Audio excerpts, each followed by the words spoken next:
ẹ káàbọ̀ sórí ètò tòní Èkìtì lẹ́tọ̀ ètò ní tèkìtì a kú sinmi òní bó lójú ọjọ́ ṣe rí lọ́dọ̀ Kétérin a kú ọdún a kú ìyèdún ẹ̀ràmọ̀ wí ọdún ìfẹ́ òun láti ṣe yes we are still celebrating love you know we've told ourselves a ti sọ fúnra ara wípé ojoojúmọ́ lọ́dún ìfẹ́ nínú ilé ra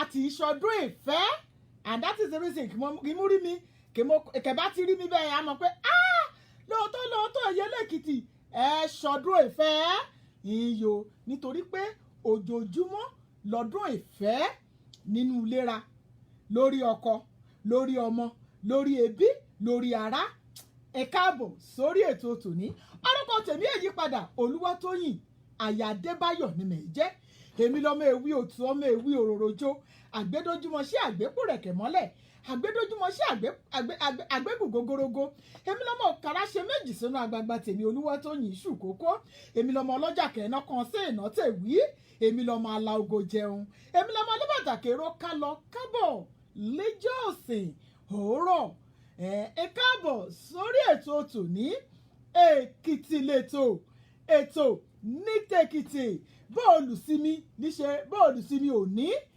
ṣe kété rẹ̀ ṣẹ́dùn re ìṣeun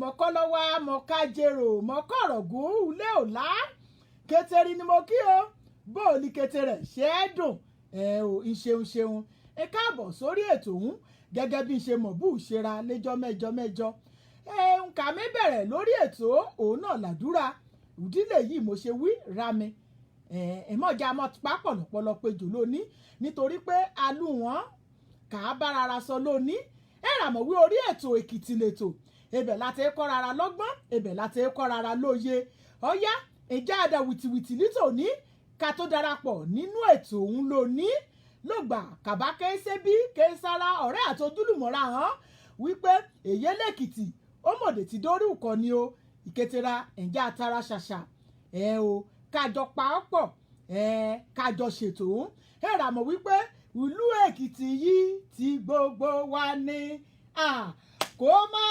gbọ́dọ̀ bàjẹ́ torí kò síbòmíràn tí a lè lọ àjò lè dàbí ilé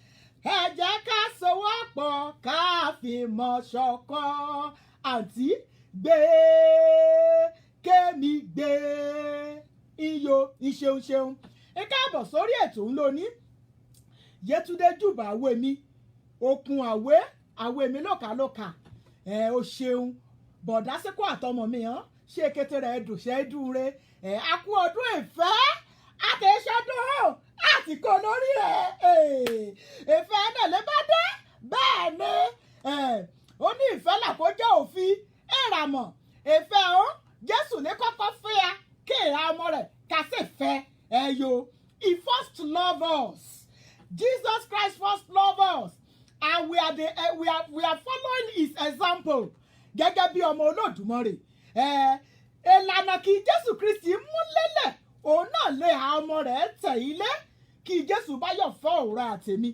kẹrù kàwé ó ṣe àkà ayọ̀ fẹ́ràn rẹ̀ ìyá mẹ́bọ̀ mẹ́tìdé ìjà àgbàdúrà Olódùmarè àtayérayé Ọlọ́run ọba lánàá ọba lónìí ọba títí ayé àìnípẹ̀kun Ọlọ́run ayérayé ọmọ aládé àlàáfíà ìṣèládópẹ́ ìṣèlágbéyìngà olórí ni ní bá minú rírò àmọ̀pẹ́ dídá aronújìnlẹ̀ Olúwa àrọ́ ọ̀rẹ́ nínú ayéra adúpẹ́ lọ́dún kọkọjá adúpẹ́ ní pé imú ẹ̀míra ìmúmọ àkókò kẹ́ ń ṣe ọdún ìfẹ́ bó tilẹ̀ jẹ́ wípé ojoojúmọ́ ni ìfẹ́ ìyìn Ọlọ́run sínú ayéra lórí ọkọ lórí ọmọ nínú ẹbíra ojoojúmọ́ ni mo fẹ́ hàn sí à ṣùgbọ́n adúpẹ́ nítorí pé àyájọ́ ọjọ́ ìfẹ́ kan yà sọ̀tọ̀ adúpẹ́ nítorí pé imú ajé alópin nínú rẹ̀ lọ́dún kọkọjá ó tún wù í nínú àánú rẹ̀ ni tún fún alóore ọ̀fẹ́ láti ní òpin nínú rẹ̀ nínú ọdún èyí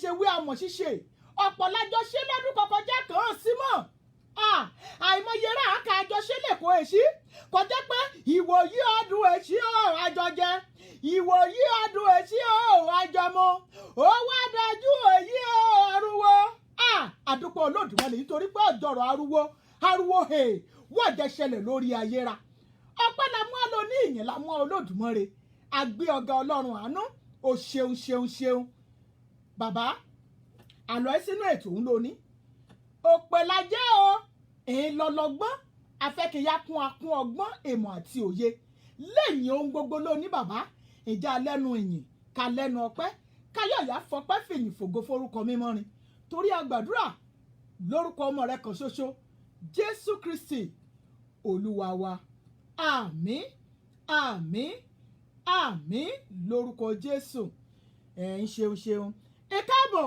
sórí ètò ń bóòlì kété ojú ọjọ́ ṣe rí lọ́dọ̀rin orúkọ tèmi ẹ yí padà lẹ́rẹ̀kan sí Olúwatóyìn aya Adébáyọ̀ nìmẹ̀ jẹ́ o ń ṣeun ẹ má jẹ́ àgbàgbé lóní ẹ̀já láìkì ètò ẹ̀já fẹ̀rẹ̀ ètò ẹ̀já ṣíà ètò nítorí pé ọdún ìfẹ́ láti ṣe lọ o èyí la mú mi ké sí kẹ́hìn ẹ̀jẹ̀ Allyson Ṣọlá Allyson òun lábá kan gọ̀ǹgọ̀ sùlù lónìí ìfẹ́ bí èjì òwúrọ̀ òun náà la gbé ọ lélí tòní ìmọ̀ ọmọ bínú o ìmọ̀ bínú rárá ìràmọ̀wé ra ẹ̀ yóò ṣe kọ́ mọ̀ polo ọjà nínú ọ̀rọ̀ náà ṣe é jílò ẹ̀ ṣe ajá àgbà bẹ́ẹ̀ ni ó ṣeun ìfẹ́ bí èjì òwúrọ̀ Ṣọlá Allyson Táíwò Olúgbòde okun àwẹ́ wọ́n káàbọ̀ sórí ètò Happy Valentine in arrears ìfẹ́ tí kò lábàkù ni kò bá mi lò dúró tì mí o olólùfẹ́ ìfẹ́ tí kò lábà wọ́n ní kò bá mi èmi náà bàbá tí kò máa kọrí sọ́kọ̀ mi tèmi tọ́pẹ́ ọyá yìí náà ìkẹ́sí dádì ìwé sí dádì pé dádì ọyá o èyí lẹ́gẹ̀ tí ó ti gbórin sí kọ́kọ́ rẹ̀ ọyá òun náà kẹ́sí dádì kejì agbọ̀n kejì aromance bẹ́ẹ̀ ni.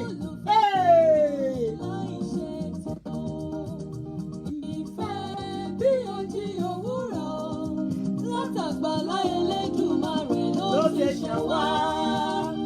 Ìfẹ́ tó sọ̀rọ̀ mélèmélè sábàwọ̀ ayé kan ò lè bàjẹ́ o. Olólùfẹ́ fẹ́ràn mi láì ṣẹ̀tàn. Florence káàbọ̀ sórí ètò. Fẹ́mi bí èyí tí ń fẹ́nu.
dádì àǹtí bẹ́ẹ̀ ni bá mi kú aṣọ ti dádì jẹ́ dádì àgbá.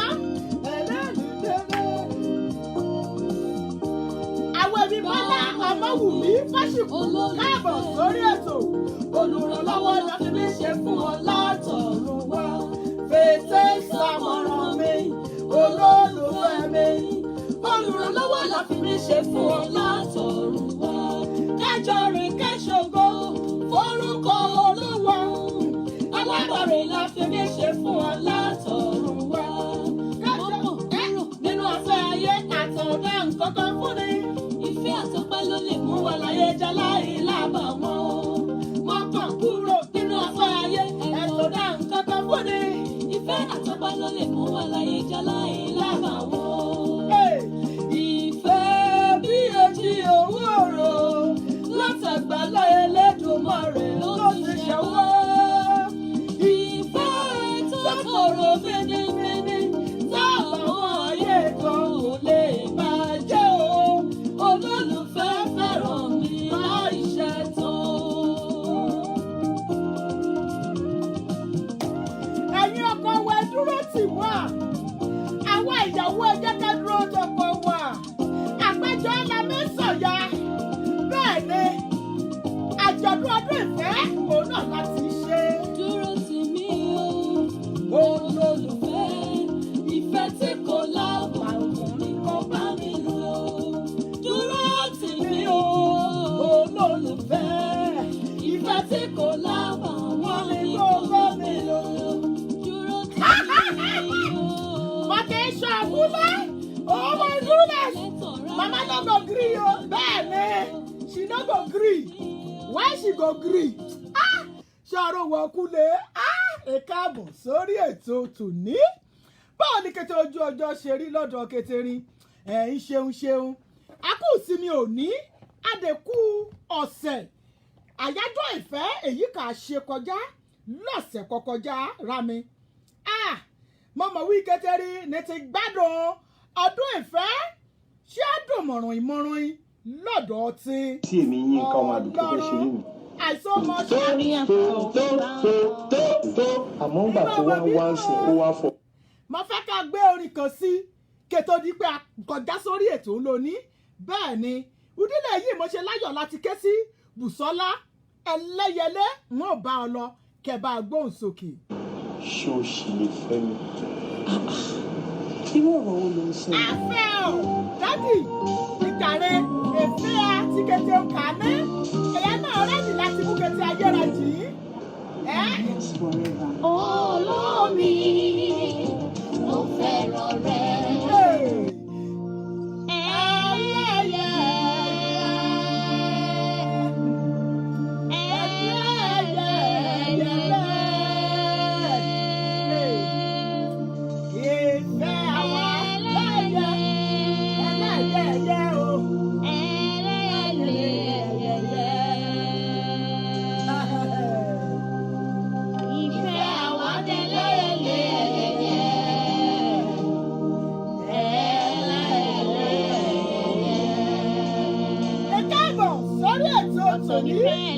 Èkìtì lẹ́tọ̀ ètò Èkìtì Ìfẹ́ àwádìí tẹ́lẹ̀yẹlé. bẹ́ẹ̀ ni o ìfẹ́ Kristi òun ni àwa fi dúró. Let's stand on the love of Christ. That's right. Ìfẹ́ ó ṣe pàtàkì láàárín ọkọ àtọyà. Ìfẹ́ kùlẹ́kẹ̀ ìfẹ́ bá ti rà. Èsì ìkọ̀lọ̀kọ́lẹ̀ bá àṣàwù kọyọ̀ ọbẹ̀.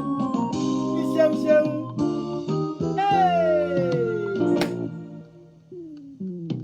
Olómi, mo fẹ́ràn rẹ. Ó jẹ́ mọ́mì dáadáa wípé olóòmí mo fẹ́ràn rẹ̀. Àyànfẹ́ mi, mo fẹ́ràn rẹ. Fẹ́rẹ̀ dàbí ìsọ̀yàrá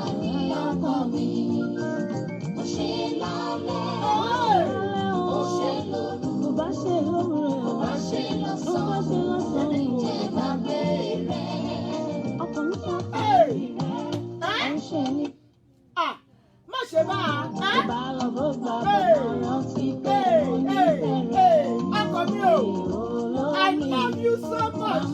My darling tèmi tọ́pẹ́, ọ̀pọ̀ náà jẹ́ wíṣẹ̀rẹ̀ àǹtí. Ẹjọ́, wọn ní là ń gbé lárugẹ. Olórí, mo fẹ́ràn rẹ̀. Ìfẹ́ rẹ̀ dàbí ìsọ̀lá ní ọkàn mi. Bó ṣe lálẹ́, bó ṣe lọ́sàn, bó ṣe lọ́sàn, èmi kò ní gbàgbé rẹ̀. Olólùfẹ́ máa ń lọ, máma fi mí sílẹ̀. Kò lè nífẹ̀ẹ́ lómìíràn mọ́ láyé àfi ìwọ. Bẹ́ẹ̀ni o, for better for worse ni. Máma ló tẹ̀lé gan-an. Wọ́n ṣe jà ní kúlẹ̀ ní àárín àgbà. Jàdó ìyá olólùfẹ́ rà ẹ́ àbára àyèyá. Ìyá ọjà ló ka ẹ́.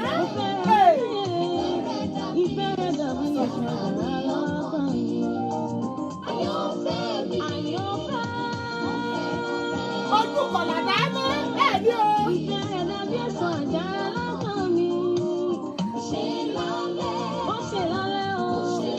Bó bá ṣe lóru o. Bó bá ṣe lọ́sàn-án o. Ìgbàgbé rẹ̀. Olómi. Ìfẹ́ rẹ̀ dàbí ẹ̀ṣẹ̀ àjàrà lọ́kàn mi. Ó ṣe lálẹ́ o. Bó bá ṣe lóru o. Ọkọ mi àyànfẹ́. Ohun anílà ń gbé lárugẹ.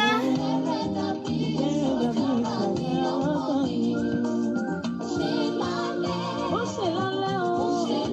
Ó bá tún ṣe lóru o. Bá ṣe lọ́sàn-án. Ìgbàgbé.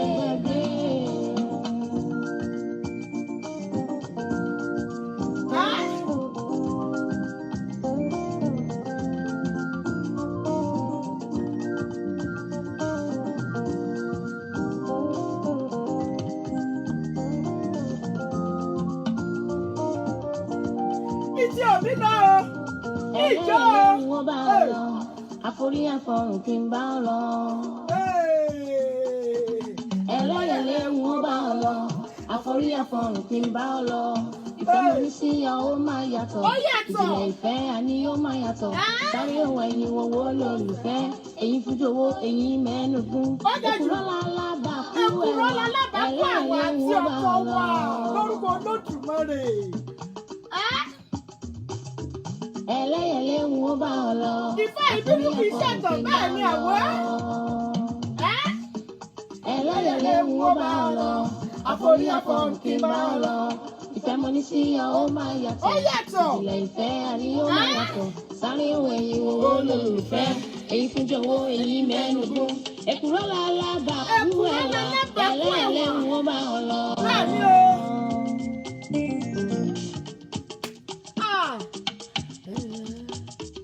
Olólùfẹ́ wọ́n bá ọ lọ. Òyà kò níyàwó àwọn wọ́n bá ọ lọ. Láyéláyé òyà kò níyàwó àtàwọn olólùfẹ́ wa. Olólùfẹ́ wọ́n bá ọ lọ. Ìfẹ́ kì í Òyà kò bínú, níyàwó àwọn ìfẹ́ wọ́n kì bá í ọ jà. lọ.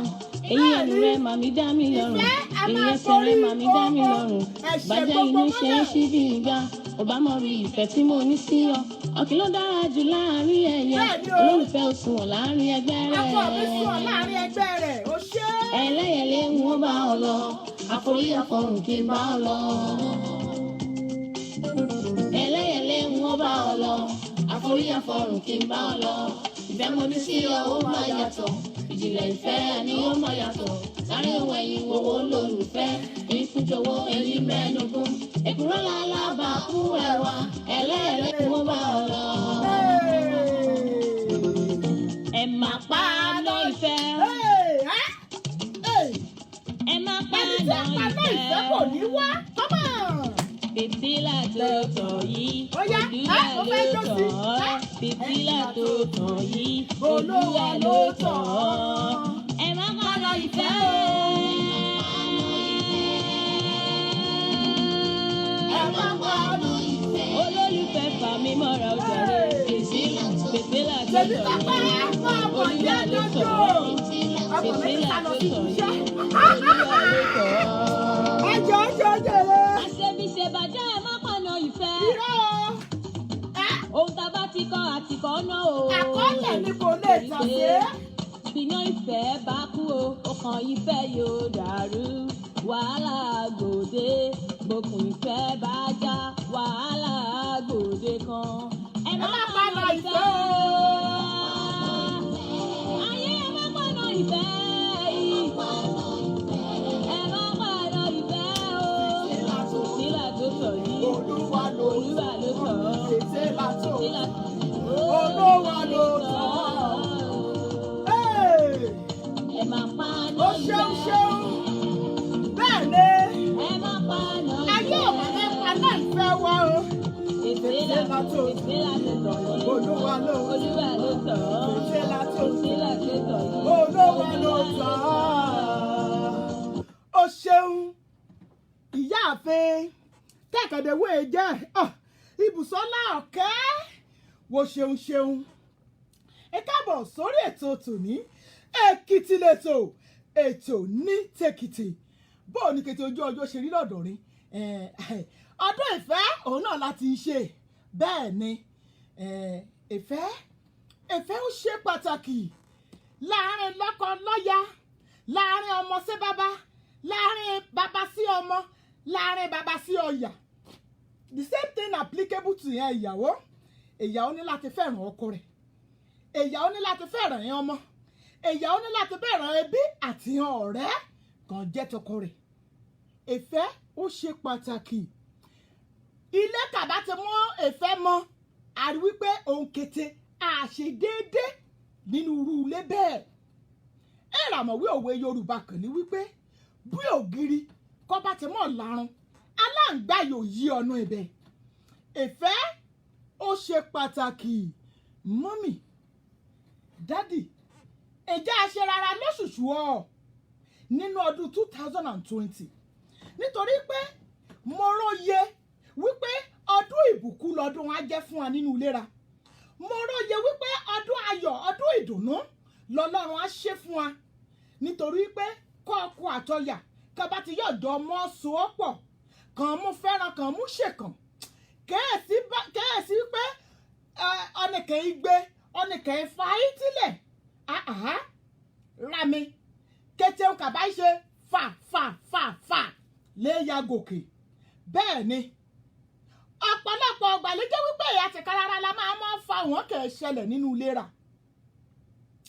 ibi kì í fẹ́ bá ti yà á jẹ́ ìṣòro fún ìran abẹ́lẹ́jayán láti yọ̀ọ̀rá ọ̀nà ibẹ̀ okun òbọ̀ọ̀dá ṣe mọ̀ bí mo ṣe sọ wọn ní àìsórí mi díẹ̀díẹ̀ okun òbọ̀ọ̀dá wíwo ní ìlò ilé ayọ̀ wo ní ìlò ilé àlàáfíà ṣùgbọ́n kété ó kẹ́ ṣẹlẹ̀ nínú ilé rẹ òun náà lọ́yà ìtò lóde láyé yìí kàá ìyẹn ọkùnrin kan ṣèbí láyé àtijọ́ ọwọ́ ìyá obìnrin ìyá lè máa ń ṣúgbọ́ ìyá lè máa ń rojọ́ ká ìyá lè máa ń ṣúgbọ́ òlera ìyá lè máa ń rojọ́ òlera ká ṣùgbọ́n láyé yìí kàá ìyẹn ọkùnrin mìíràn ọjà burú ju ìyá obìnrin gan lọ ìyá mọ́rísì tí mo fi wí pé ìyá obìnrin ìyá náà àgbà tí a lè sí o èmi Olúwatóyìn náà mú mi kò láàrin I'm still part of what is going on nítorí pé èmi náà iṣẹ́ wọn kà bá iṣẹ́ kò bá mọ̀ fi ògo fọlọ́run orí ibi èyí láti àjọba rárá wí pẹ̀tẹ̀pẹ̀tẹ̀ lọ̀rọ̀ ọ̀hún bẹ́ẹ̀ ni ọní bá ti tábà ibi bá ti tábà olúkúlùkù ẹ̀jẹ̀ ayé àtúbẹ̀ ṣe oh my God ẹ̀yà obìnrin ẹ̀rà rí bẹ́ẹ̀ ni ẹ̀já ní sùúrù ẹ̀yà obìnrin ní ìlú ọgbọ́n Ọlọ́run láti ṣe ohun gbogbo kàbá ṣe bẹ́ẹ̀ ni ọ̀pọ̀lọpọ̀ ọgbà wọn kà mí bínú nínú ilé ọkọra wọn kà mí bínú sí ọkọra yẹn nkẹ́ ètò òun là mú faraya kà mú sì bínú lóòótọ́ mẹ́ba ìwé àǹtí nítorí pé lọ́pọ̀lọpọ̀ ọgbà ibi káwọn nìyẹn bá ti rò pé àwọn abọ́gbọ́n kọ́ bá àwọn mẹ́rin lébẹ̀ ọmọ à ń dùn nìyàn ọ̀pọ̀lọpọ̀ ọgbà ló jẹ́ wípé ìràmọ̀wé ọ̀pọ̀lọpọ̀ ẹgbà kẹ́yà mẹ́mọ̀ bá yẹ ṣẹlẹ̀ lọ́dọ̀ tí ojúbọ̀rọ̀ àwé ẹ̀gbọ́mọ ojúbọ̀rọ̀ ṣe é gbọmọ lọ́rọ̀ àkùrọ̀ ẹni láti sákùnrin tẹpá pẹ̀lú àdúrà ọgbà mẹ́rin nǹkan bá yẹ kó ọmọ agídí ṣe mọ̀ mọ̀ mú tútù ṣe ọgbà mẹ́rin nǹkan bá yẹ kó mú tútù ṣe mọ̀ mọ̀ agídí ṣe ìdílé yìí kìí obìnrin ṣe ní ìlú ọgbọ́n Ọlọ́run ẹ̀ràmọ̀ láti jẹ́ mo ti dórí ìkànnì màá sọ story nǹkan ṣẹlẹ̀ nínú ọ̀sẹ̀ nínú ilé ti tèmi màá sọ fún yín èyí náà ayọ̀ kọ́gbọ́n níbẹ̀ yẹn ayọ̀ mú rí èyàn múre rí meanwhile ọ̀pọ̀lọpọ̀ ohun lè máa ń ṣẹlẹ̀ nínú ìlera ká máa rò wípé mo ti máa wí sí i wípé èsù lè kó pé èyí lèkìtì òun náà ẹni pé torí ó gbóná bí àpáàrà ẹ̀rọ àrí kó ṣe é sọ̀rọ̀ fákáfáká ni ẹ̀zálì ọ̀nìyàn kan jẹ́ ni ṣùgbọ́n nǹkan ni ibi kèyí lèkìtì bá ti sọ̀rọ̀ sí ebẹ̀ lè parí sí ẹ̀ lẹ́nu burúkú kàn mú gbé òun sínú òun náà lè bá mi délé ọkọ òun o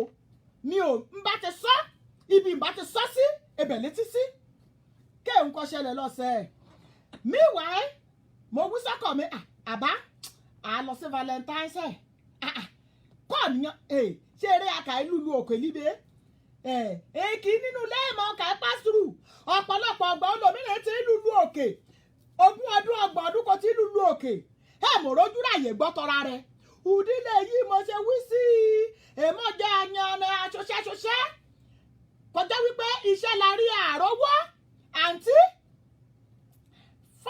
fáìdì táìmù kò amúgbádùn ayé ọ̀rà rẹ mọ̀jọ́ ọ̀jẹ̀ ọmáyé nítorí pé ìkìràkìtà ìgbọ́lórí ni ó ní kìràkìtà ò dáálá o ká ṣiṣẹ́ bí ẹrú ó dá nǹkan olúwa ní gbẹ́nìkà ibi kan olúkúlùkù rà adélúlé ayé àdébẹ̀ bẹ́ẹ̀ ni ìfẹ́ láàrin ọkọ àtọyà understanding very very important understanding when you understand each other àti gbọ́mi sí omi òótọ́ ìwòkè gbọ́mi sí omi òótọ́ kọ́ báyà èèyàn mọ ọgbọ́n ọyà ni nítorí pé wọ́n ti mọ̀ wípé ọlọ́gbọ́n obìnrin ó fi ọwọ́ ara rẹ̀ ó fi kọ́ ilé rẹ̀ aṣíwèrè obìnrin ọmọ ara rẹ̀ ọmọ falulẹ̀ àkàjọ obìnrin la ní láti béèrè fún ọgbọ́n ọlọ́run èyí kà yóò mú tó lera ọ̀pọ̀lọpọ̀ ọgbà lè jẹ́ wípé àǹtí worú kẹ́ ẹ̀ ṣe nínú ilé wo kẹ́sẹ́ dáàdì wo wí sí ọkọ mi jẹ́ àṣebẹ̀ yìí ọ̀pọ̀lọpọ̀ ọkọ ra ẹ̀hán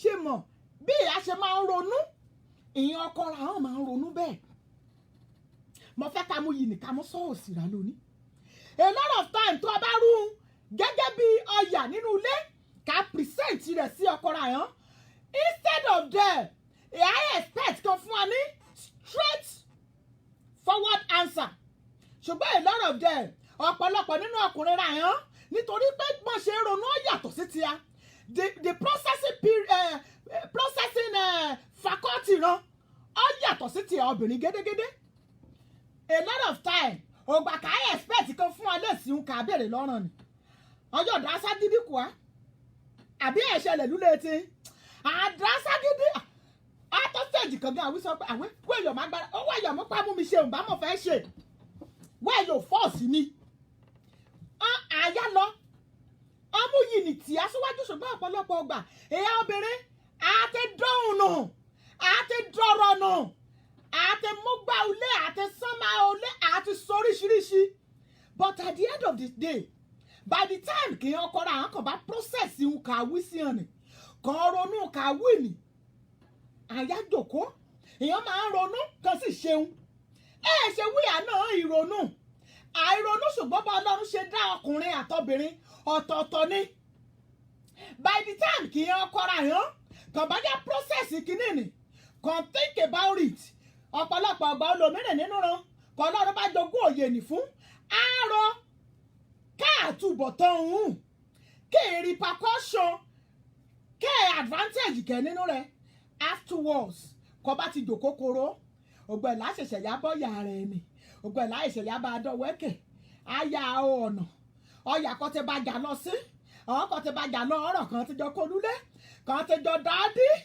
kọ́ ọ̀yà ti fún ọkọ pé ọkọ mi ò já ṣe yìí kọ́ ọkọ ní ti yarí nítorí pé ẹ̀ ti process ń kọ ọ̀yà wíìsì ni by the time kọ́ bá instead of ọkọ ní kébí ọ̀yà mi ọ̀dà ń kò wí ni mo ti gbọ́ o ṣùgbọ́n máa get back to you ọkùnrin mẹ́rin àdásá gidi ni at the end of the day kan báyìí ti yá jòkó kan ro wí ń kọ ọ̀yà mi dé wí ọ̀rọ̀ kan ṣàlùfàní nínú rẹ̀ o pàtàkì ń gidi lédè sọ o that means pé that period wọ́n ti lọ wọ́n ti process yẹ ọtí ro ọtí mọ wọ́n ti mọ outcome nǹkan yóò drive líhun kọ yàrá wísí ọ̀nì òdílé yìí kì í mo ṣe fẹ́ kí ìyá obìnrin ká bínú ẹ ṣẹlẹ̀ lọ́dọ̀ tèmi náà ẹ rà mọ́ pé mo wí lèṣe ni mi máa mú tèmi mi máa mú ṣàríkọ́gbọ́n kò yín kí èyí náà kí yọ̀ lẹ́ẹ̀n lọ́sẹ̀ kọ́kọ́ jẹ́ meanwhile for the past 40 years kí mo ti dé Amẹ́ríkà pàtí nǹkan bá mú mi lọ sí pàtí ọ̀pọ̀lọpọ̀ máa ń rò wípé ìyá lẹ́kìtì she's a party goer she loves going to party iyọ́ àwọn ọ̀nà kan bá ti mọ̀ mú di ọ̀rọ̀ ọlọ́rọ̀ iyọ́ akọ̀kú tú ẹrẹ́ ni rámẹ́lẹ́wọ̀ èyí ni mo yóò wí sí mi dédé lọ ẹsẹ̀ pàtí di nǹkan bá ti mú mi kémi lọ sí pàtí ọ̀nà ní mo gbá lọ́ọ̀ mi o ọ̀nà ní mo ṣe pàtàkì lọ́ọ̀ mi o a lot of time kẹ́ráyé máa ń rò pé mo máa ń lọ sí pàtí mi èyí ọ̀rà mi ni mo yá ẹ̀ka lẹ́bẹ̀ I go to party to make money call me for your engagement call me for your MC ọpẹ́ mo ti mú kẹ̀kẹ́ máikrófóònù ìyọrun sọ mi mo ti bẹ̀rẹ̀ sí ní sọ yìí kò lódùmọ̀rẹ́ bá mú sí mi lẹ́rùn at the end of the day mú envelope mi lémi lọ́jọ́ mi lọ sínú ilé mi ṣé àárẹ̀ ṣòwò ọ̀nà ké sí wípé kò ya gbé ó wà wéwẹ́ lọ nítorí pé you don't want people to see you you don't want people to tag you as party goer you better tag me party goer do I look like I care? Mo bá ẹ sọ lónìí ni wípé ọ̀pọ̀lọpọ̀ ògbà níjẹ́ wípé mìíràn and ìmọ̀jà àgbàgbé ìyá obìnrin presentation ó ṣe pàtàkì dó ọ̀pọ̀lọpọ̀ ògbà mìíràn a máa ń present you in a very direct and a meaningful way ṣùgbọ́n ọkọ̀ra yẹn àkọ́kọ́ yarí ná kí mi mọ́ ọmọ ọba pọ̀lọpọ̀lọ péjọ ọ̀sẹ̀ kọ́kọ́ jẹ́ ànímọ́ bá wúsà bá kí mo ṣe adé Amẹ́ríkà kọ́ nìyẹn ṣe ya lamẹ́ríkà kàdà bẹ́ẹ̀ ni wẹ́ẹ́ lé Nàìjíríà mi lọ́dún èyí o màá bírèkì jí sí ọ̀pọ̀lọpọ̀ nínú ra náà lè ṣẹlẹ̀ sí bẹ́ẹ̀ ni mi ṣí alẹ́ tí ẹ̀mí ni most especially ifo yẹn kẹ́ ní Nàìjà kọjá ìgbé ṣe náà ṣoṣẹ́ ọmọ mi o a lọ sí ṣùkúrù àǹtí find the time to take good care of yourself find the time to enjoy yourself ìyá kọ́nù kọ́ ṣẹlẹ̀ sí ọ ṣé o rò wí ọmọ ní àṣàyé ni àṣàyé mọ̀nà kàì kọ́nù kọ́ ṣẹlẹ̀ sí ọ ṣé ọkọ ní ṣé àṣàyé ni àṣàyé mọ̀nà kàì self-love love yourself bọ̀dá love yourself ìfẹ́ ara rẹ kọ́kọ́ fẹ́ràn ara rẹ fẹ́ràn ẹbí rẹ o fẹ́ràn ọkọ rẹ o fẹ́ràn ọya rẹ o fẹ́ràn ọmọ rẹ o ṣùgbọ́n ọ̀pọ̀lọpọ̀ nínú ra lè jẹ́ wípé ìfẹ́ ọmọ ìfẹ́ ọkọ afẹ́ràn ọkọra afẹ́ràn ọmọra yẹn afẹ́ràn ọ̀ràn ju ayé ọ̀rara lọ we are not taking good care of ourselves ògbà kan yẹ ká tọ́jú ọ̀rara àìtọ́jú ọ̀rara a lot of times there are so many seminars tó yẹ kí àwọn obìnrin máa lọ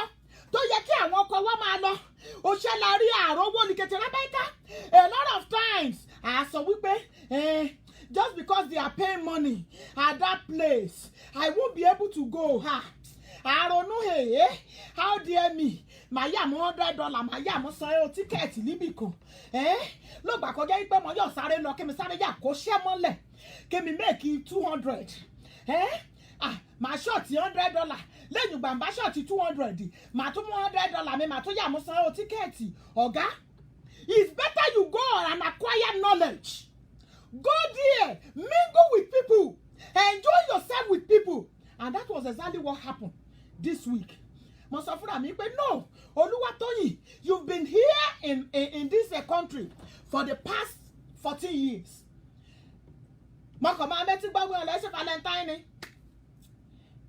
dó mo máa ń lọ lẹ́rẹ̀ kankan mo rò pé bóyá mo ti lọ mo bá àbúrò mi kan ó pè mí I think is it last year or 2 years ago I was there ṣùgbọ́n ọ máa ń bí mi nínú ọ máa ń bí ẹlẹ́dàá mi nínú lọ́gbà kan bá wí ẹ̀ ń ṣe lọ́fíìsì kò ṣe obìnrin nù kan lè lọ sí lọ́fíìsì kẹ́ẹ̀sọ́kọ rẹ̀ lébẹ̀ why can't you spare time for each other ìjọ wo ni òwò àti dáàbì ìjọ wo ni fẹ́ gbádùn ayé rí ìjọ wo lòwò àtọkọ rẹ̀ fẹ́ gbádùn ayé rí lọ́gbà kọjá wípé ẹ ṣe lọ́fíìsì kò yẹ kó ọmọkọ̀ rẹ kó wọ ọkọ̀ rẹ kẹjọ mọ́ ara rẹ àbí dádì torí mo yá ronú pé ṣé àṣírí mọ́ni ni ṣé àṣírí mọ́ni ni kẹ́ẹ̀jẹ́ ọkọ̀ rà án kẹ́ẹ̀jẹ́ yọ̀bá jáde we are good looking woman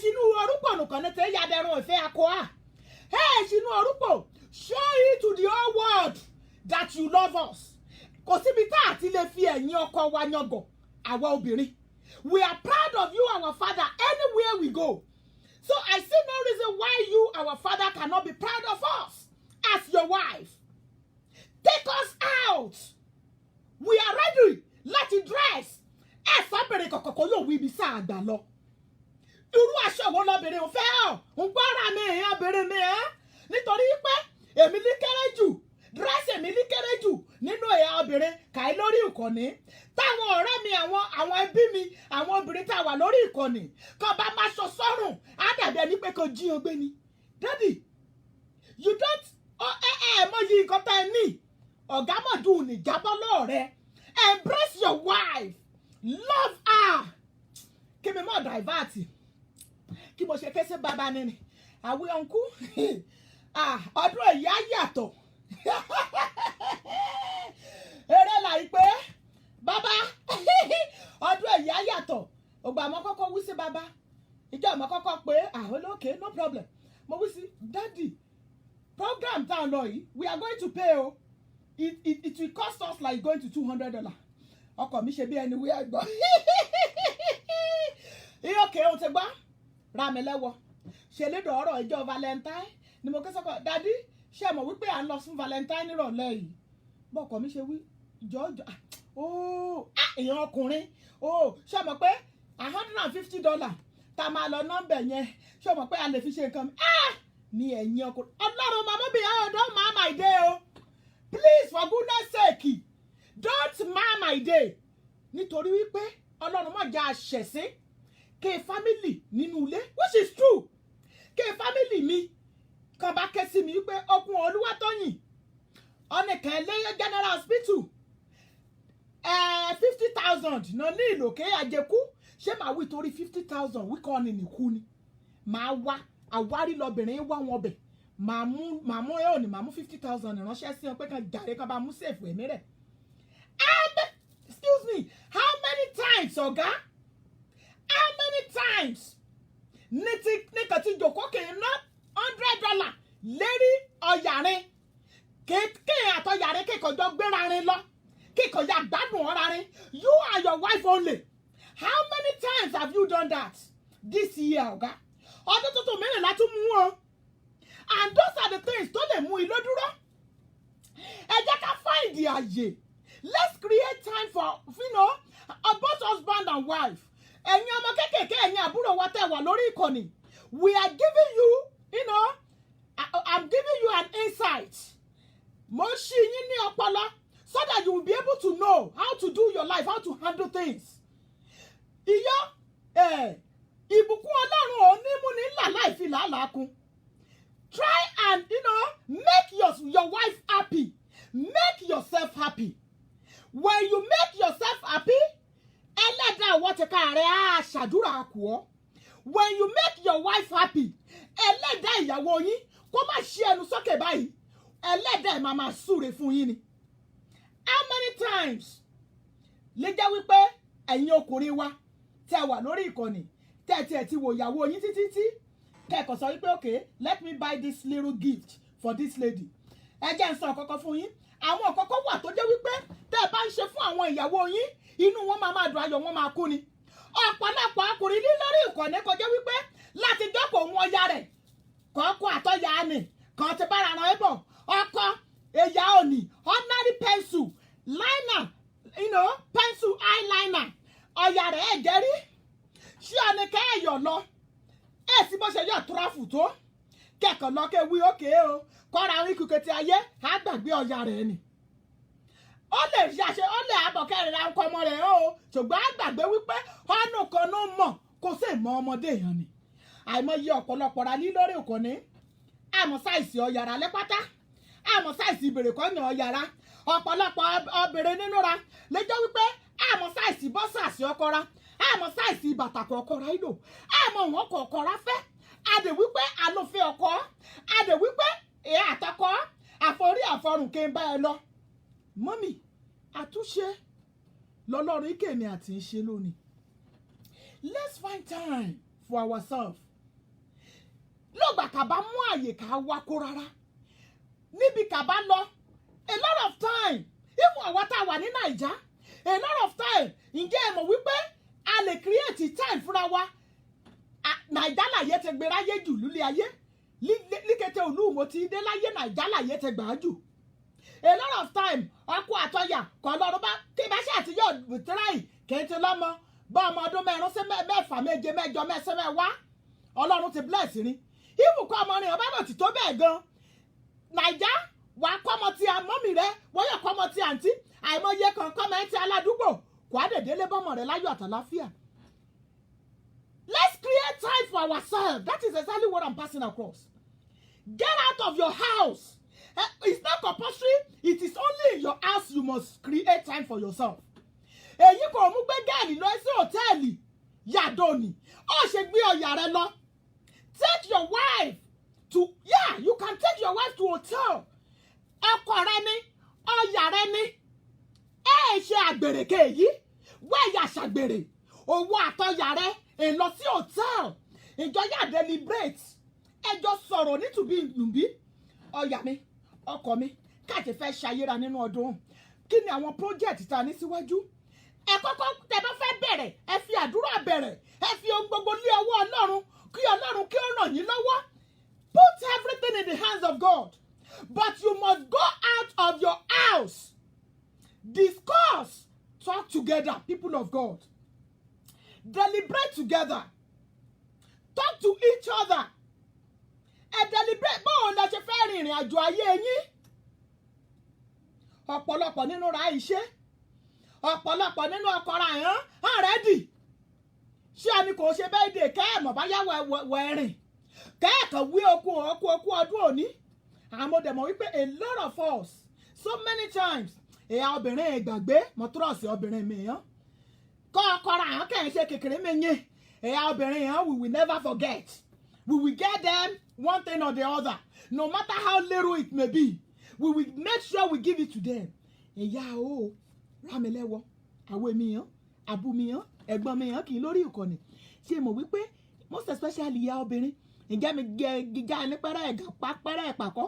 Ṣé mo wípé ọ̀pọ̀lọpọ̀ ọgbà ọkọ̀ra ẹ̀ hàn mú ṣèkà o ọ̀pọ̀lọpọ̀ nínú hàn mọ́ o ṣe pé bóyá ọmọ ẹ̀ ṣèkà àǹtí wípé wo ṣe bẹ́ẹ̀ dè wí ọkọ̀ rọra gift kú ọ́ kọ́kọ́ jòkó kóró ní ilé kọ̀ọ̀kọ̀ rẹ ti á ṣọ́ ọkọ̀ọ̀kọ̀ wá láti polygamous house kọjá pé wọ́n ṣe kérésì wọ́ṣọdún wọ́n ṣe birthday wọ́n ṣe anniversary ẹ̀sùn kẹ̀jẹ́ bèjì nínú fámìlì rẹ̀ wọ́n rẹ̀ fẹ́ kú irú ọkùnrin bèjì ni kẹ́mọ̀ ọkùnrin kọjá wípé ìjọkọ̀ òun àtàbá rẹ̀ ti arákùnrin mìíràn nínú ọkọ yẹn kà fẹ́ kọjá wípé agbára kákálé mú dá àbá rẹ̀ mọ̀ kọjá pé àbá rẹ̀ is not there for the mother kéèsì dọ̀kọ̀ kàbá nìkan dédé alẹ́ kọkọ̀ wí ọ̀yà mi o ó gbà o mo dé mo lọ mo tíráàlù o mo rìnrìn àjò mo ń bọ̀ yá kù ọ́ ni ṣé irú ọkọ̀ bèyí ni lọ expect kẹ̀yà mú gift yà kù ọ́ ẹ̀sọ́ ni kọ́kọ́ ìmọ̀jà tán rárá nobody nínú ìran rẹ̀ ṣe ti àmọ́ ìtàbùkù ọ rárá kò sí ẹni tó ṣe irú ẹ̀ lójú ẹ̀ rí irú ìwọkọ̀ fẹ́ kọ lúrú lébèjì ni wẹ́ẹ̀rẹ̀ àmọ̀wé ọ̀rọ̀ rẹ gba ẹ̀kọ́ kó gbóná ìfẹ́ sùúrù bẹ́ẹ̀ ni wẹ́ẹ̀rẹ̀ àmọ̀wé sùúrù lọ ní láti mú burú ọkọ̀ nílò lóòótọ́ wàá jẹmọ̀ wípé ọgbà àtẹyẹrẹ àtàbà rẹ ti kọjá ọgbà àtẹmí rẹ lè yí owó lè wà á yá kọ wípé bẹ́ẹ̀ yìí lè yẹ ká ṣe bẹ́ẹ̀ yìí náà ṣe pẹ̀lú ọgbọ́n Ọlọ́run torí èso kàmú kìràkìtà ṣe kò yóò mú good result yá ṣùgbọ́n ká bá ti lu ọgbọ́n Ọlọ́run kàmú sùúrù bá ọkọ̀ ra sọ́ àmọ́ bá ṣe àwọn létí lọ́ra àmọ́ gbà kọjá pé ayé ọba sọ̀rọ̀ kẹ orí rẹ̀ kẹ akíyẹmí ọ̀ra rẹ̀ rámilẹ́wọ̀ ọ̀pọ̀ ọ̀rọ̀ ẹ̀kún gbọ̀n o ọgbọ́n ọlọ́run la ní ìlò message tí mò ń pass across sí àtọkùnrin àtọbìnrin ra lónìí òun náà ni wípé ìfẹ́ ó ṣe pàtàkì láàrin ọkọ àti aya ẹ jẹ́ ká fi ìfẹ́ ọlọ́run ká fi bá ara wa lò ẹ jẹ́ ká ní ìbẹ̀rù ọlọ́run nínú ohun gbogbo tí a bá ń ṣe ẹ jẹ́ ká mọ̀ wípé olúwa fẹ́ alára aráyé tó bẹ́ẹ̀ gẹ́ tó fi ọmọ bíbí rẹ̀ kan ṣoṣo fún wa wípé ẹnikẹ́ni tó bá gbàgbọ́ kí ó má bàa ṣègbé ṣùgbọ́n kí ó lè ní ìyè àìnípẹ̀kun the only way ta ẹnìkan ṣoṣo kàyọ̀ tọ ipasẹ̀ rẹ̀ òun náà ni Kristi ẹ jẹ́ ká fi ìfẹ́ ọlọ́run hàn even if àtọ̀ ta bá ń ṣọ́ ìfẹ́ a lè rò pé wípé ẹni kà á ṣọ́ ìfẹ́ sí ni pé ẹ reciprocate but lo and behold as time goes on òun náà ẹjọ́ kẹ́ẹ̀bọ̀ kò rí rẹ̀ àpẹ́ kà á mọ̀ wípé ọ̀nì kọkàn mo fẹ́ràn sí mi jèmi náà mo fẹ́ràn sí bí story mo sọ ẹ lọ at the end of the day àbàmì kò tí wí òun kẹ̀ òun ò lẹ́ o òun ò ṣe o mi ò lè fọ́ọ̀sì o mọ̀tẹ́gbọ́n mo ṣáà bẹ̀rẹ̀ sí ní gbàdúrà pé olúwa ò ní o mọ̀tẹ́bọ́ ọ̀dá mẹ́jẹ̀ mi pé ibi lọ́fíìsì lè lọ làálọ́ kí mọ́ farọgùn at the end of the day by the time kà á débẹ̀ kà á rí gbogbo enjoyment kà á rí gbogbo bí kété rẹ̀ ṣe rọ́ọ̀sì ṣebí mo pọ̀sì rẹ̀ ṣebí náà rí bí gbogbo rẹ̀ ṣe dún jìm at the end of the day àbàmẹ́mọ̀ fẹ́ kó lébẹ̀ mọ́ o what am I arriving at òun ni wípé ọ̀pọ̀lọpọ̀ ìgbà àwọn obìnrin àwa la ní ìlò ọgbọ́n ọlọ́run jù nínú ìrìn àjò ayéra ìyá nílò ìlò ọgbọ́n ọlọ́run jù o èsù kàbámú kìràkìtà ṣe at the end of the day àbákọ tí wọ́n mọ̀ yún ẹ̀ ó mọ̀ ṣe o at the end of the day ọtún yá dúpẹ́ lọ́ọ̀ mi ni pé ọ̀yà mi wo ṣeun mo enjoy ọ̀rà mi I so much enjoying it definitely ṣé ìmọ̀ wípé irú ọgbọ́n kọ̀ọ̀kan ọlọ́run fún mi láti lò ó nì torí kí n bá ba ṣe agídí n bá ba ṣe ni at the end of the day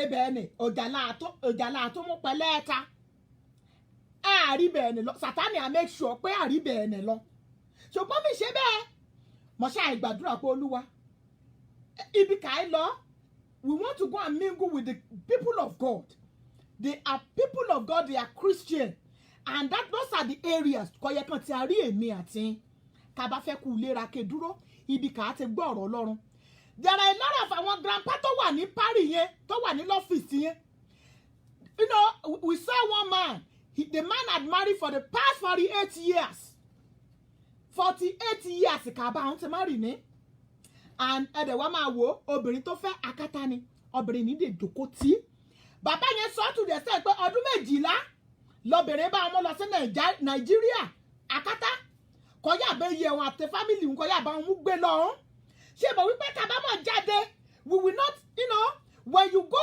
out you will be exposed ibi kò bá jáde dé ibẹ̀ ni exposure rẹ̀ amú àǹtí bẹ́ẹ̀ ni when you go out when you mingle with people you will have broad experience your experience will be broadened bẹ́ẹ̀ ni ibi kò bá jẹ mọ́ ibi kò bá dé dúró ibẹ̀ experience rí àmọ́ bẹ́ẹ̀ ni ṣùgbọ́n kò bá jọ ni kò jẹ́ pé you are mingling with people you know wà oríṣiríṣi ìmọ̀ràn wà yá jòkó òwò ni wà yá decide èyí kò bá fit ìwúlé rẹ òwò ni wà yá decide èyí kò bá bá ayé rẹ mu òwò ni wà yá decide èyí kà fi ògo fún Ọlọ́run nínú ẹbí rẹ èyí ni bẹ́ẹ̀ ni ìṣeun mo ní kẹtọ́ di pé torí mẹ́fẹ̀ẹ́ wẹ̀ sí táìmù ra lónìí ẹjọ́ tún ti ire bí àná mo ní nǹkan láti bá a sọ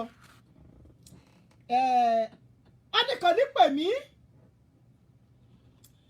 ọyá bá mi sọ̀rọ̀ ìjàre bá mi ṣíà ètò kò bá lórí ìkọ̀ nílò ní kò bá mọ̀ ṣíà ètò wẹ́ẹ̀ ló fẹ́ Èkìtì lẹ́tọ̀ ìjà aṣọ lọ́ọ̀fù fún Èkìtì lẹ́tọ̀ ìjà ṣíà ètò ìjà invite ọ̀rẹ́ ra yẹn obìnrin kan ní pè mí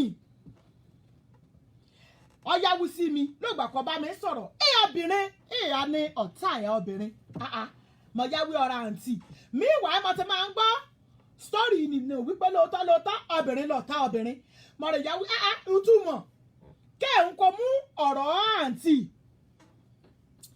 ògbẹ́ni àǹtí lè yá sọ story rẹ̀ lè yá sọ fún mi èyí máa sọ fún wa lónìí kì í kẹtẹrẹ amúkọ́gbọ́n ọ̀pọ̀lọpọ̀ nínú ra lè jẹ́ wípé a máa ń jọ́ọ̀jì ọ̀nìyàn we are using the physical appearance of ourselves most especially here Naija here Yoruba we are too judgmental. We are too judgmental. O ṣeun jàre àwọn èmi. Bẹ́ẹ̀ ni jàre Sister Fọláṣadé wìlíwìlí. Bàbá gbé bọ́dì rẹ̀ at last ó gbé bọ́dì rẹ̀ at last. Ṣebí irin bó ṣe díìgì rẹ̀ kè náà bàbá dùn dànù. Kèrí èrí ní àdùbárùkà kan bẹ̀rẹ̀ sí ní bọ́ lẹ́ran bàbá. Bó ṣe yẹ kèrí nìyẹn. Ọgbọ́n Ọlọ́run la ní ìlò. Gẹ́gẹ́ bí Umewi ni. Obìnrin lọ̀tá obìnrin. Why are we judging ourselves? Obìnrin lóòótọ́ lé á sí òkè líbe òun àtọkọ léjọ á síbe but along the line ọkọ rẹ̀ padà súlé nítorí pé ọkọ ni ó ní good business kì í ṣe nínú ilé ọkọ padà súlé ìyàwó líbe àti ọmọ with the hope wípé bàbá kọ́bá make arrangements nípa ọrọ̀ ajé business kan ní sọ́hún bàbá padà síbi láti yá bá òun àtọmọ rẹ̀ but lo and behold along the line ṣe mọ̀ pé ọkùnrin lọ sí Naija kọ́ lọ lọ́rùn ó lóṣù bọ́ ọkọ ṣe fell sick nínú ìyàwó dẹ̀ l'Amẹ́ríkà níbẹ̀ ọkọ fell sick ọdún ọkọ tí o at the end of the day ọkọ kú ẹ̀sùn kan ìyá yóò ṣe nítorí pé obìnrin kan bá ti wí pé kan bá ti wí pé torí wí ọkọ ẹlẹgbẹ́ rẹ̀ kú kò rí mi ṣeré òwò náà gbàdúrà kọ́ ọkọ tẹ̀rẹ̀ kó ṣe lo àfọ́gímọ́ rí ọkọ tẹ̀rẹ̀ kó dẹ̀ ṣe lo àlùgímọ́ wọ̀rẹ́kà kan bá fẹ́ ṣe sọ́kọ tẹ̀rẹ̀ kò ṣe sí ìgbà tí wọ́n mọ̀ yẹn wá ń sọ̀rọ̀ ẹ̀ mo bá ní wọ́ mo sọ èmi gan kan mọ̀ mo ní sorry o ọmọ kékeré jòjòló kò kú mọ́ at the end of the day after a year lady ni ọmọ ọ̀nà ọkọ rẹ̀ for good 1 year kò yẹ pé ẹ kó nínú ilé ẹ jáde nínú ilé aṣọ dúdú aṣọ ọ̀fọ̀ lé ọ̀ ẹ̀ka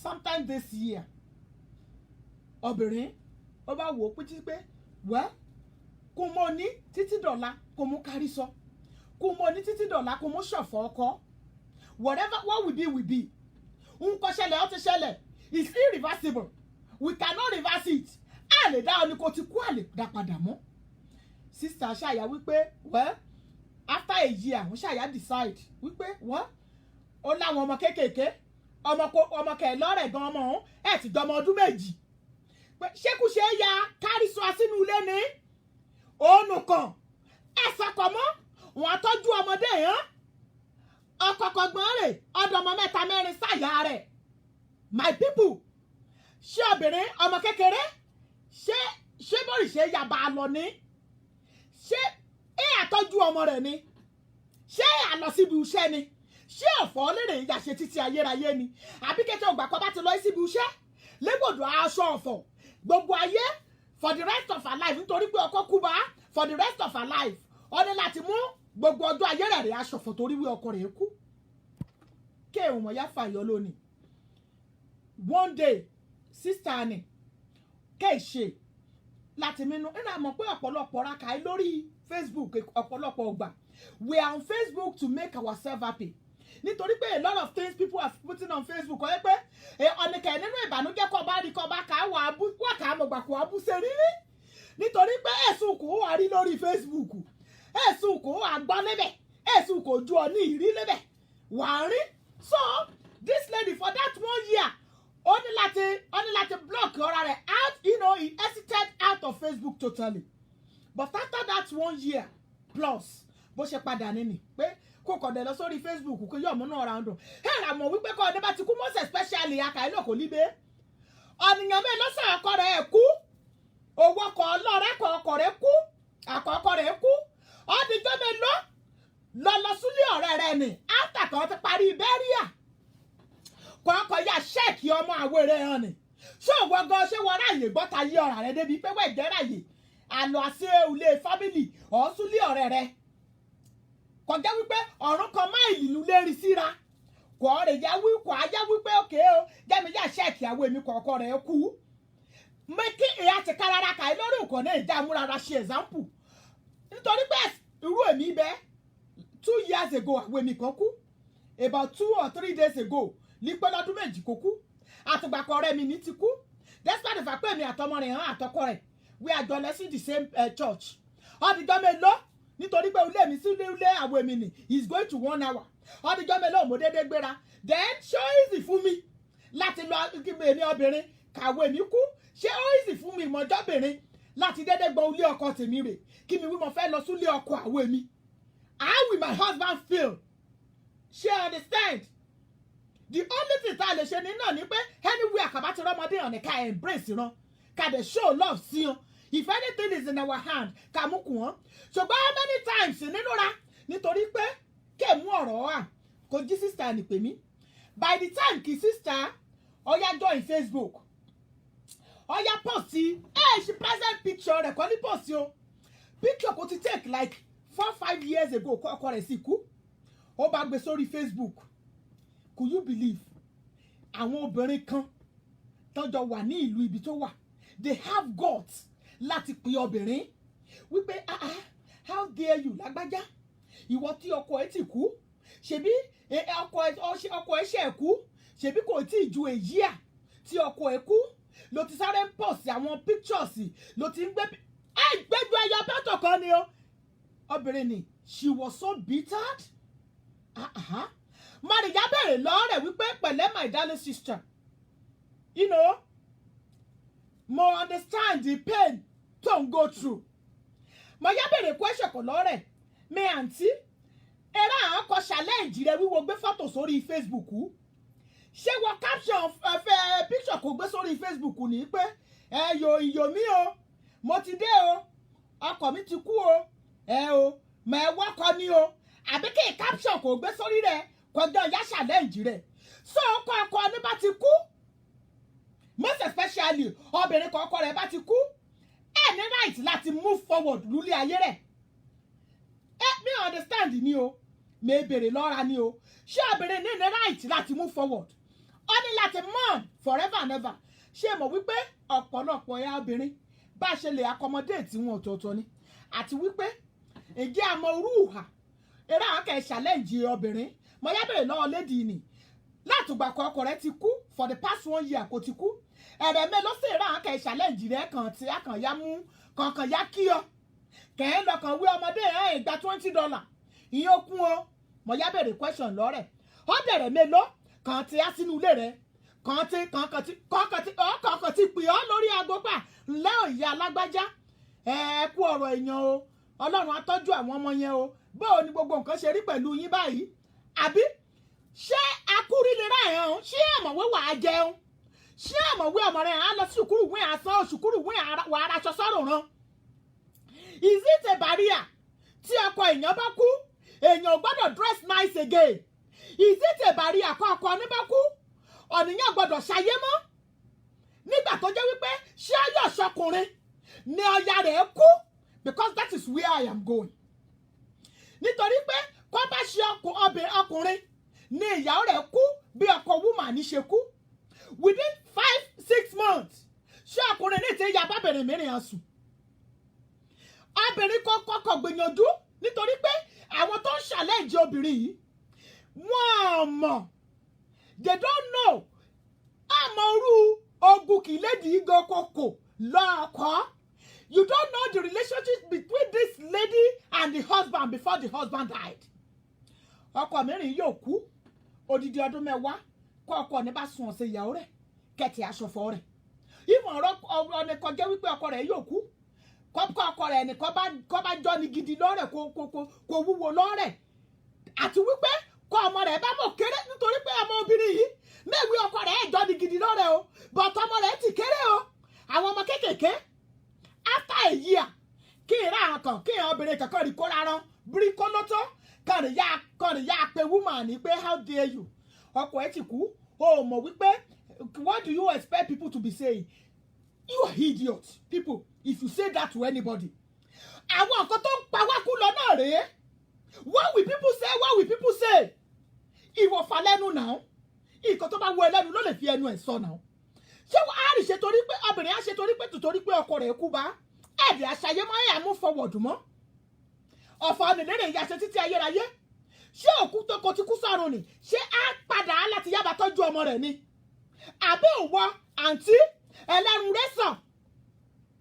Àǹtí gbọ̀ǹká? Àrítòkèrè mọ́rí tọ́ra rẹ̀. Ṣé òwò lọ fẹ́ yábà tọ́jú ọmọ rẹ̀ ni? Àbí ṣé wọ́n fẹ́ wí síbi wú ikú ọkọ rẹ̀ ẹ̀dùn ni? Kó bá ti mọ̀ wípé ikú ọkọ ní ìdùn, òwò náà mọ́kọ tẹ̀rẹ́ kọ́ lagimọ lórí kọ pákú. Tàyà ohun tí kò fẹ́ pa. Ká mọ iye ọdún kò fẹ́ mú ṣọ̀fọ̀ ọkọ tẹ̀rẹ́. You know, a ní láti yára wa ní brain. Ohun tí ò dáa ò dáa. Ẹ yẹ kí àwọn obìnrin ká pa kún ìṣòro ayé ọ rárá. It is no good. Ulé ayé ẹni mẹ́ya. Ẹ̀ṣọ́ ni méje, ẹ̀ṣọ́ ni mẹ́ta.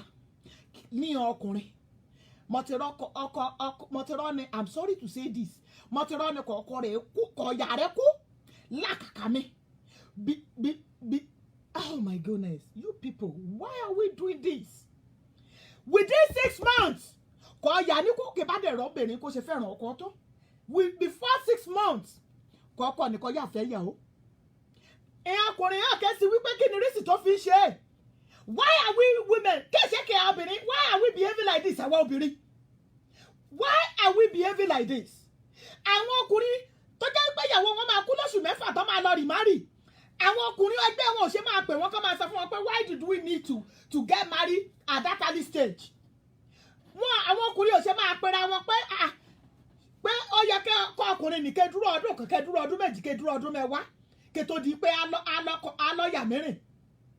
Àti wípé ṣé ẹ̀yin lẹ fẹ́ bá ẹni yẹn tọ́jú ọmọ ẹ̀ ni? Ògbà kọ́ ọkọ nìkan bá mọ̀ lọ́yà mẹ́rin. Ṣé ẹni fẹ́ bá tọ́jú ọmọ rẹ̀ hàn ni?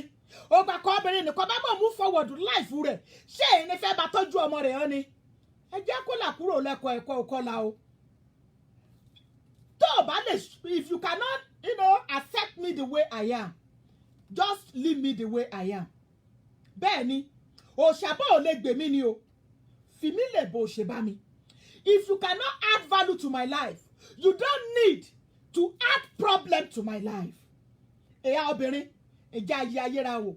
Dẹ́ẹ̀dẹ́ẹ́ mẹ́la họ. Ẹni tí ọkọ ẹ̀ bá kú, ó lù ká gbájẹ tẹ́lẹ̀ òkú kèsì ìwú ìyá yóò wù. Ọni kọ ọkọ rẹ̀ kú, kọ ṣọ̀fọ̀ lọ́dún kan, kò wọ́n fẹ́ move forward. Ó lù kò rí o. We are not God and we don't need to question her. Ṣé ń gbọ́ mi bẹ́ẹ̀ ni? A ní láti question anybody.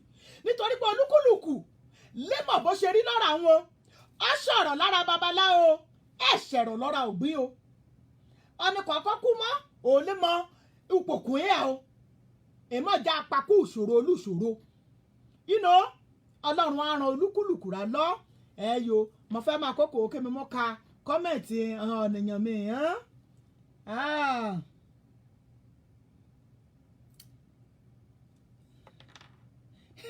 Mẹ́bò yóò rí o, èwo ló wí o?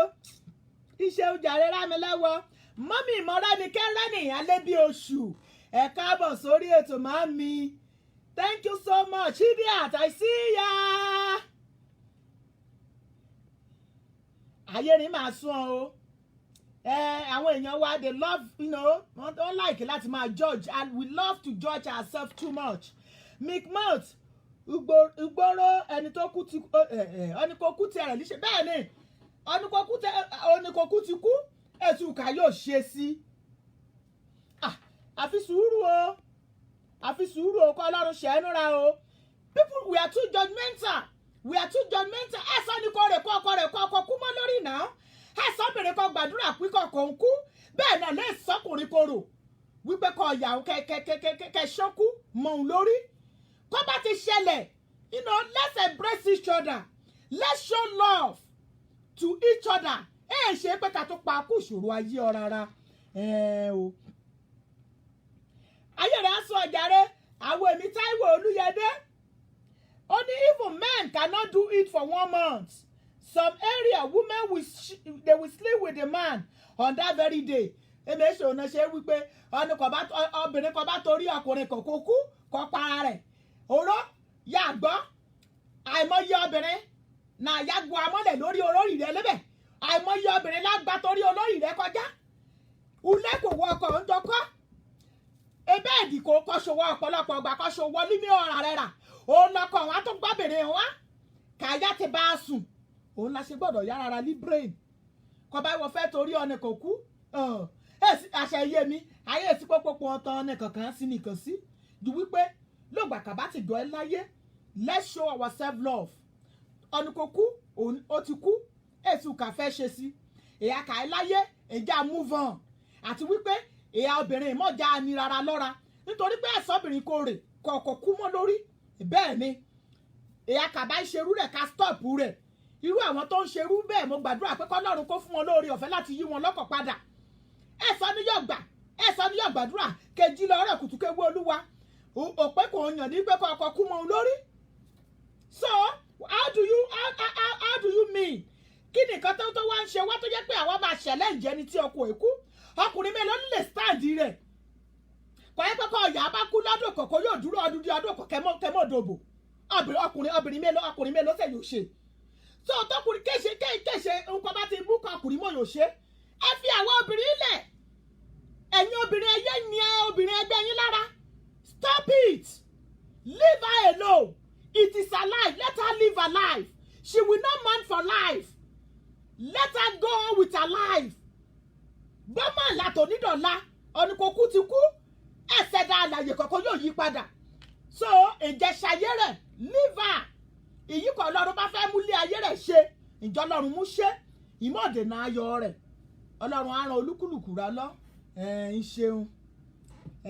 ètò òun àríjù yìí lọ lóníjàre ọ̀pọ̀ ọ̀rọ̀ àkógbọ̀n akàgbìyànjú àkókò náà ti lọ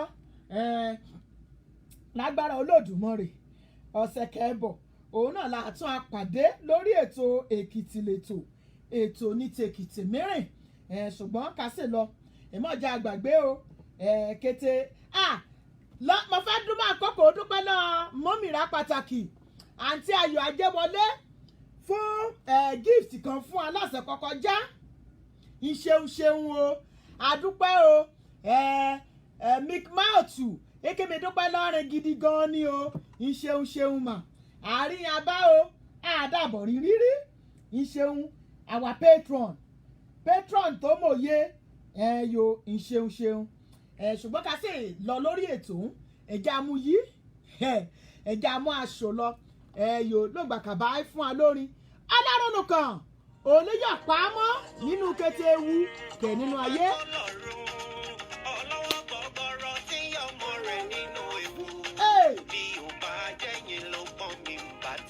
kọ́mọ́ bẹ́ẹ̀ ṣe Olódùmarè kọ́ pọ̀ mí àti àbá ti jábọ́ olúwo ṣe kábíyèsí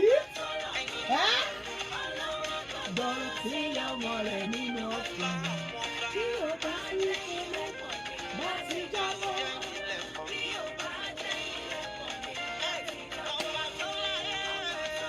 èmi àgbàgbọ́ ìjà láìkè tó ìjà ṣé ètò ní ṣeun. Until next week when I will be coming your way, stay your anchor, your sister, your friend, your wife, Olúwatóyìn, Aya Adébáyọ̀, Ìyá Lẹ́kìtì, saying, ó dàárọ̀, ọ̀sẹ̀ ayọ̀ ni ọ̀sẹ̀ yìí yóò jẹ́ fún wa o. Ká sọ̀rọ̀ o, ká fayọ̀ pàdé o. Thank you so much. Let's enjoy the music before we leave for tonight.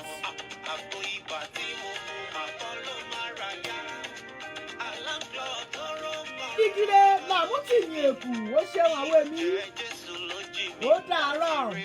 God bless you all. I love you all with the love of God.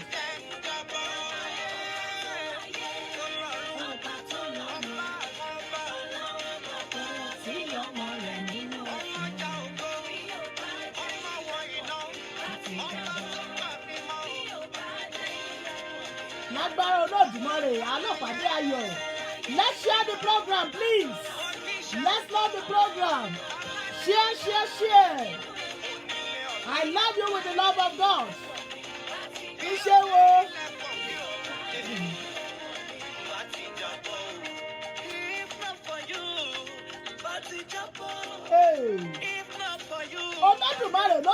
àtẹ̀yìn dúró tí ò bá sí tó Olódùmarè ni àbá ti jábọ̀ Olúwa ẹ ṣé.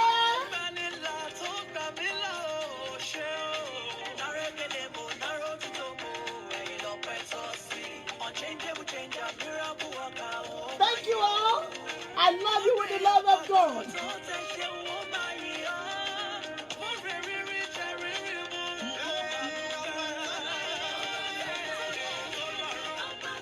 Playing from Oli's iPad.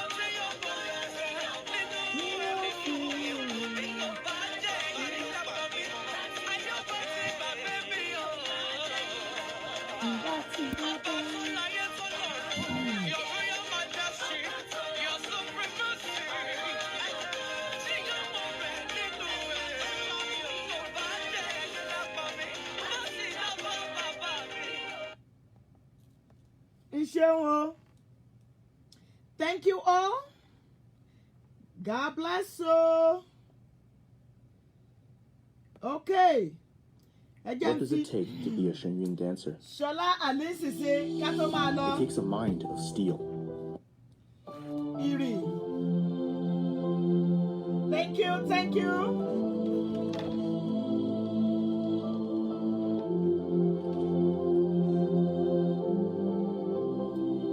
Baba.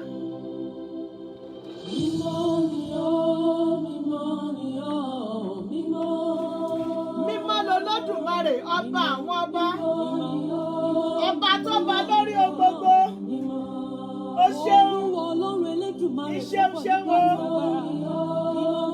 Thank you all for joining me. Until next week when I will be coming your way again. Thank you. Bye. Love you all. Father, we thank you, Lord. Ọba àwọn ọba olúwa olúwa. Kábíyèsí ẹlẹ́mọ̀rọ̀ òkè. Yàgbọ́ yájú ọkùnrin ogun. Ọba náà ni ọba lánàá, ọba títí ayé àìnípẹ̀kọ́. Ọlọ́run àánú wa. Ẹkùn ọkọ̀ òkè. Ọba tí ó pọ̀ ní ipá àti agbára. Mímọ́ ni olúwa. Olúwa ṣé. Ọlọ́run àánú wa. Kábíyèsí Elédùmarè. Mímọ́ mímọ́ ṣé.